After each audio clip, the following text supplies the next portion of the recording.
Llevamos unas semanas ya, los domingos, viendo en la carta a los Efesios que como cristianos nos encontramos dentro de una batalla espiritual, ¿verdad? Aunque quizá no la percibimos con nuestros sentidos, con los ojos, sabemos que hay una realidad espiritual donde los hijos de Dios estamos llamados a plantar cara al enemigo y a luchar contra él.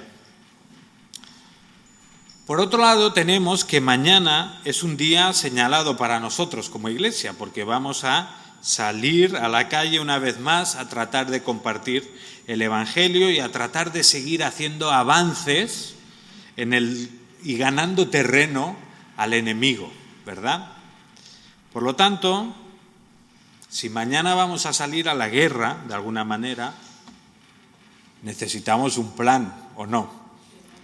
O vamos a ver lo que nos encontramos. No, los buenos ejércitos tienen un plan, tienen una estrategia. Y lo que vamos a ver aquí en 2 de Crónicas 20 es qué estrategia es la más efectiva a la hora de vencer en la batalla. Vamos a ver la estrategia más efectiva para vencer, en este caso, en la batalla espiritual. Como digo, estamos en 2 de Crónicas, capítulo 20. Y aquí en este capítulo nos encontramos al reino de Judá bajo el gobierno de lo que podríamos decir que era un buen rey, el rey Josafat. Así que justo en el capítulo anterior pues ha tenido un grave error, pero en general el rey Josafat podría considerarse un buen rey del reino de Judá. Sin embargo, aunque Judá tiene un buen rey, su situación como nación está muy lejos ya de esa época dorada de David y Salomón, y por culpa del pecado de varias generaciones, ahora Judá, digamos que es una nación débil, es una nación expuesta a peligros, es una nación que no puede hacer frente a los peligros que tiene alrededor. Al principio del capítulo 20 se nos explica cómo surge una amenaza importante para la nación. Versículo 3 dice: viene contra ti, bueno, lo leo porque no he apuntado el número, viene contra ti una gran multitud de más allá del mar, de Aram, y he aquí están en Hazezón Tamar, es decir, en Gadi. Y versículo 3 dice: y Josafat tuvo miedo. Como hemos dicho, Judá está en horas bajas, así que esta gran multitud que viene de otras naciones contra ellos, pues no es la mejor noticia que podrían recibir como nación, ¿verdad? Y esta gran multitud que viene contra ellos, pues no es la mejor noticia que Josafat podría recibir como rey. Por eso vemos en el versículo 3 que dice que el rey, Josafat, tuvo miedo. Ahora imaginaos, si Josafat tuvo miedo, el resto de la nación también estaba angustiada y tenía miedo. Ahora, lo que nos llama la atención en este rey es la reacción que él tiene ante este miedo y ver cómo su reacción afecta al resto del pueblo. Si seguimos leyendo el versículo 3, vemos que dice que Josafat tuvo miedo y se dispuso a buscar al Señor y proclamó ayuno en todo Judá. Y se reunió Judá para buscar ayuda del Señor, aun de todas las ciudades de Judá vinieron para buscar al Señor. Aunque la situación es complicada, es terrible, la reacción del rey Josafat es admirable, porque se pone a buscar al Señor. Y lo que vemos es que toda la nación sigue al rey Josafat. Toda la nación, dice, de todas las ciudades vinieron para buscar al Señor. Si seguimos un poco más adelante, vemos una oración que el rey Josafat hace y en el versículo 12 dice lo siguiente: porque no tenemos fuerza alguna delante de esta gran multitud que viene contra nosotros y no sabemos qué hacer, pero nuestros ojos están vueltos hacia ti. Josafat y todo el pueblo reconocen que ellos no pueden hacer frente a esa amenaza, a esa gran multitud que viene contra ellos. Son totalmente incapaces de poder resistir contra el ataque de esos enemigos. Y es por eso que miran al Señor. Saben que Dios es su única esperanza. Ahora, qué gran ejemplo para nosotros, ¿verdad? Estamos aprendiendo en Efesios sobre esta batalla espiritual en la que nos encontramos, y lo cierto es que a la hora de enfrentar esta batalla tendríamos que tener siempre la misma inclinación que el rey Josafat, buscar a Dios, porque tenemos que reconocer que muchas veces lo que hacemos es buscar en nuestro interior, buscar nuestros propios recursos para hacer frente a los ataques o a hacer frente a lo que se nos venga en esta batalla espiritual. Qué buena esta inclinación de reconocer que somos muy pequeños dentro de esta batalla y que tenemos que buscar a Dios para que Él nos dé la solución. Como decía, es fácil, ¿no?, que en esta batalla, pues quizá nosotros ponemos nuestra confianza en nuestros méritos, ¿no? Pues bueno, sí, tengo batalla espiritual, pero yo voy cada domingo a la iglesia y además soy puntual. Yo doy la ofrenda y es que doy más del 10%, doy el 30%. Amén, hermanos. Muy bien. Quizá ponemos la confianza en que llevo muchos años en la iglesia, llevo toda la vida, yo ya me sé la Biblia de memoria, entonces el enemigo contra mí no puede hacer nada. Podemos buscar o poner nuestra confianza en muchos lugares, pero que no son los lugares que Dios quiere. Dios quiere que reconozcamos nuestra pequeñez, nuestra incapacidad para hacer frente en la batalla. Y lo que quiere Dios en todo momento, si leemos toda la Biblia, nos damos cuenta que lo que Dios quiere es que su pueblo le busque. Ante los problemas, lo primero que hacemos es ir a buscar a Dios. Esto es lo que le enseñamos realmente a los niños. Cuando un niño se pelea en el colegio, lo que haces es, no le dices, no, pues tú pégale más fuerte. Bueno, no deberían decir los padres esto, ¿verdad? Aunque algunos lo dicen.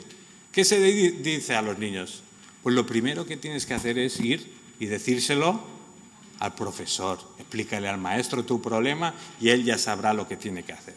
Bueno, nuestra inclinación debería ser un poco la misma.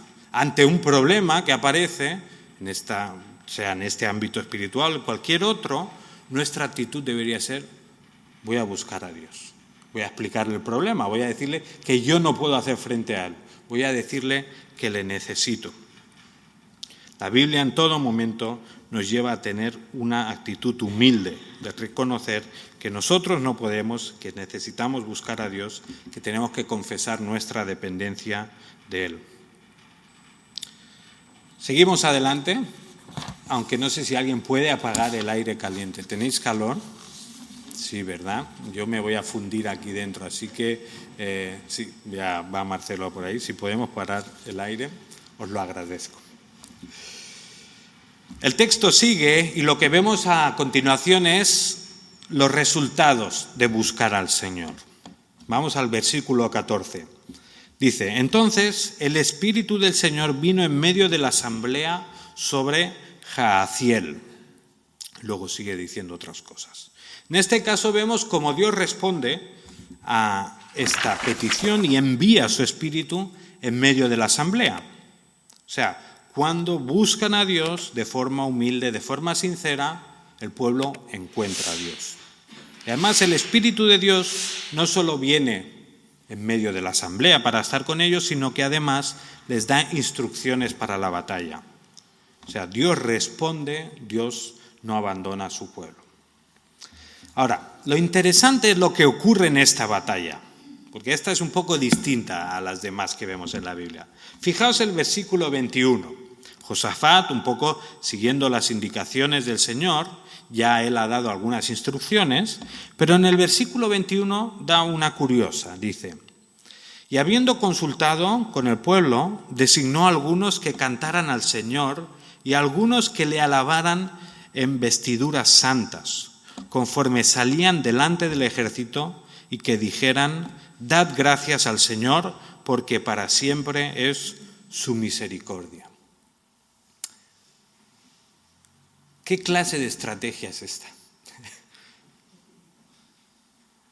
Hay una gran multitud que amenaza al pueblo de Israel o al pueblo de Judá, y la estrategia es, bueno, vamos a poner los que cantan delante. Imaginaos que por lo que sea entramos en guerra como iglesia contra el resto del mundo. Dicen, bueno, pues primero el grupo de alabanza ahí delante y que ellos ya empiecen ahí cantando, a ver qué pasa. No parece muy lógica, ¿no?, esta estrategia. Una batalla que Judá no podía ganar de ninguna manera. De alguna manera, Dios quiere que los que van delante sean personas que están cantando, alabando y adorando al Señor. Claro, esto no tiene ningún sentido, no es lógico a nuestros ojos, pero lo que nos damos cuenta leyendo la Biblia es que muchas veces lo que a nosotros no nos parece lógico, para el Señor tiene toda la lógica del mundo. Y lo que la Biblia una y otra vez nos recuerda es que los pensamientos de Dios son mucho más superiores que nuestros propios pensamientos. Mirad lo que ocurre, versículo 22. Dice: «Y cuando comenzaron a entonar cánticos y alabanzas, el Señor puso emboscadas contra los hijos de Amón, de Moab y del monte Seir, que habían venido contra Judá, y fueron derrotados». O sea, en el momento que el ejército de Israel empieza a cantar, o los que iban delante, en ese momento Dios hace que los enemigos se confundan y se maten entre ellos, se destruyan. Una batalla que Judá de ninguna manera podría haber ganado con estrategias y planes humanos, acaba siendo un gran triunfo para el pueblo. Pero un gran triunfo, o sea, que luego se pasan 3 días recogiendo todo el botín que habían conseguido en esa batalla. Ahora, ¿qué usó Dios para derrotar a sus enemigos? Pues la adoración de su pueblo. En este caso, podríamos decir los cánticos y las alabanzas de su pueblo. Si volvemos a recordar lo que estamos viendo en Efesios estas semanas, nos damos cuenta de que estamos sumergidos en un conflicto espiritual de proporciones cósmicas. Y en su esencia, este conflicto no es otro que una batalla por la adoración. Lo que nos encontramos en este ámbito espiritual es una batalla por a quién vamos a adorar. Una parte desea adoración, el enemigo, digamos, quiere ser adorado, quiere ser igual a Dios. Por otro lado, y por encima, por supuesto, tenemos a Dios que merece nuestra adoración. Entonces, todo este conflicto espiritual se resume en una batalla por a quién vamos a adorar. Y lo que un pasaje como hoy nos demuestra es que en esta batalla espiritual, aunque eso era una batalla física, digamos, entre comillas, obviamente lo físico muchas veces refleja lo espiritual, lo que vemos es que el arma más poderosa del pueblo de Dios consiste en adorar a su Creador, adorar a su Señor. Podríamos tener nosotros muchas ideas de cómo vencer, ¿no?, en la guerra espiritual.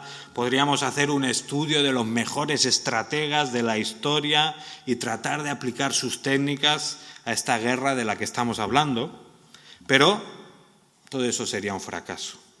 Nuestro principal cometido en esta batalla consiste en adorar a Dios, en demostrar al mundo que, pase lo que pase a nuestro alrededor, nosotros nos vamos a centrar en adorar al Señor. Claro, adorar al Señor no significa solo cantar, porque uno podría decir, solo estamos adorando cuando estamos juntos en la iglesia, estamos cantando, ¿verdad? Bueno, eso es parte de nuestra adoración, pero la Biblia nos enseña que nuestra adoración al final es toda nuestra vida, nuestro estilo de vida, nuestra forma de tratar a los demás, la forma en la que hablamos, la forma en la que nos cuidamos los unos a los otros. Eso es adorar al Señor. intentar vivir de una forma que le agrada a Dios es adorarle. Intentar renunciar a aquellos pecados que nos persiguen, que nos cuestan, pero les plantamos batalla y ahí estamos adorando al Señor. Adorar a Dios, nuestra arma más, más potente en la batalla espiritual es entonces demostrar al mundo que lo que más nos importa a nosotros como creyentes es pensar en Dios y adorarle, vivir de una forma agradable a Él. Y mañana vamos a salir, pues una vez más, a esta batalla. Primero vamos a ir al hospital, luego vamos a ir a la Rambla, y lo que estamos haciendo es intentar ganar terreno al enemigo y seguir expandiendo el reino de Dios. Bueno, ¿y cómo nos presentamos a esta batalla? Haciendo estudios de marketing sobre los intereses de los vilanubins, a ver cómo les podemos llegar de la mejor manera, o quizá con un entrenamiento muy intenso en técnicas de persuasión, de debate, de argumentos, etcétera, etcétera. ¿Es esa nuestra estrategia? Bueno, no. Nuestra estrategia es la misma que hemos leído hoy. Primero, buscar a Dios y reconocer que nosotros no somos capaces de vencer esta batalla, no somos capaces de hacer frente a ella por nosotros mismos. Y segundo, nos vamos a dedicar a cantar sobre lo que Dios ha hecho en el mundo. Vamos a estar adorándole con nuestros cánticos, pero también pues, con nuestra forma de hablar, con nuestro testimonio. Nuestro deseo como Iglesia es que cada vez más personas en esta ciudad puedan entender que en Navidad no celebramos otra cosa que el hecho de que Dios proveyó de alguien que tomara nuestro pecado, alguien que se sacrificó por nosotros para darnos libertad y para permitirnos formar parte de este ejército celestial, de este ejército histórico que estará adorando a Dios por toda la eternidad. Así que os animo en esta noche a que, bueno, luego tendremos un tiempo especial por lo de mañana, de oración, pero que vayamos con esta mentalidad a la hora de salir afuera, pero también cada uno de nosotros en nuestra propia vida, que entendamos que nuestra principal arma siempre es buscar a Dios y adorarle. Así que os pido que una o dos personas podáis responder al Señor en oración ante este mensaje y luego seguiremos avanzando en el culto.